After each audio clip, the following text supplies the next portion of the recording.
नमस्कार, आज है 28 जुलाई और ये है अमेरिका लाइव। सबसे पहले नजर डालते हैं आज की खास खबरों पर।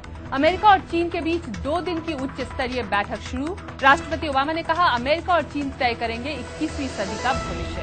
अमेरिका चाहता है मजबूत भारत। परमाणु पनडुब्बी के लॉन्च पर अमेरिकी विशेषज्ञ की राय और परमाणु कार्यक्रम पर बातचीत के प्रस्ताव पर अमेरिका ने ईरान से जवाब मांगा। सुरक्षा मंत्री गेट्स ने कहा, ईरान से सितंबर तक जवाब चाहिए। वॉशिंगटन डीसी से मैं हूं वॉइस ऑफ अमेरिका की विदुषी सिन्हा। अब खबरें विस्तार से। अमेरिका और चीन के बीच 2 दिन की उच्च स्तरीय बैठक वॉशिंगटन डीसी में शुरू हुई।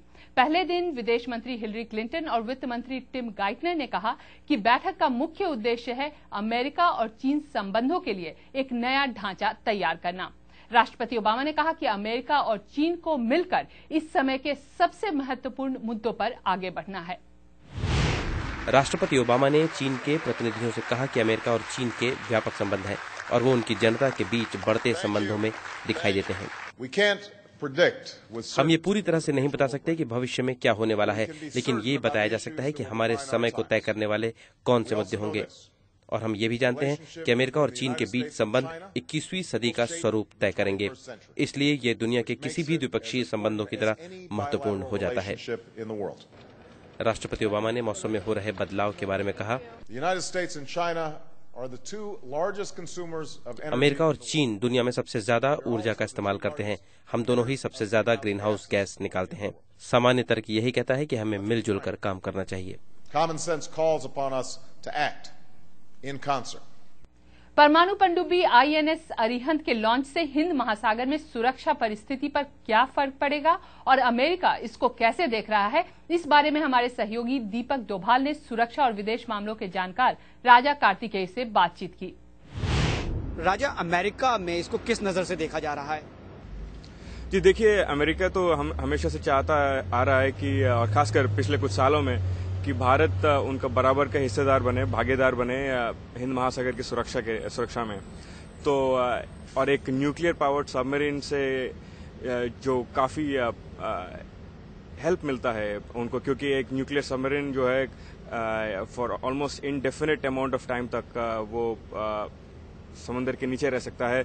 और इससे भारत का जो एक क्रिटिकल पावर होने का जो ये एक संकेत है कि वो अमेरिका के साथ वाकई ही एक भागीदार के रूप में काम कर सकता है।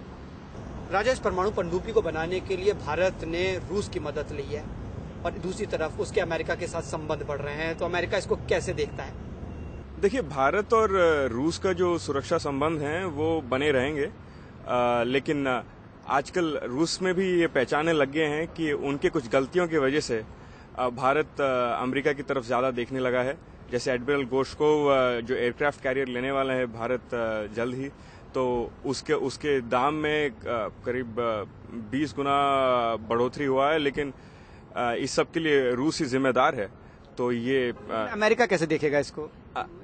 अमेरिका के नजर में ये एक कुछ समय लगेगा कि भारत को अमेरिका की तरफ पूरी तरह मुड़ने में, और इसलिए वो समझते हैं कि तब तक ये सुरक्षा संबंध भारत और रूस के बीच में बने रहेंगे, इसलिए उनमें कोई चिंता नहीं है उनके लिए।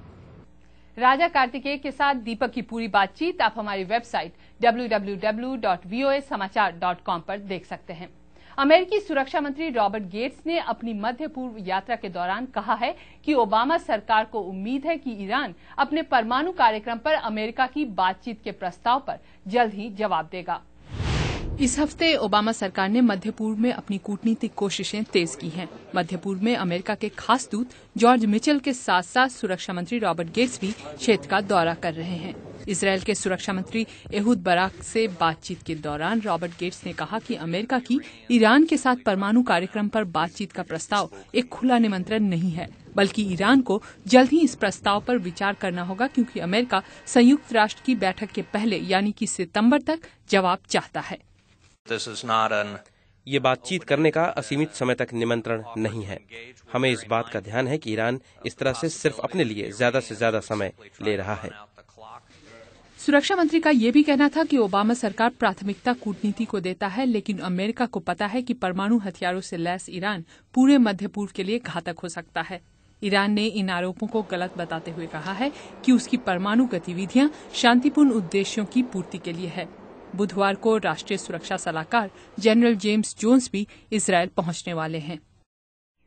अमेरिका लाइव आप हमारी वेबसाइट www.voasamachaar.com पर देख सकते हैं। अमेरिका लाइव के बारे में अगर आपकी कोई राय है तो हमें americalive@voanews.com पर लिख भेजिए। अमेरिका की बड़ी खबरों के साथ कल फिर मिलेंगे। नमस्कार।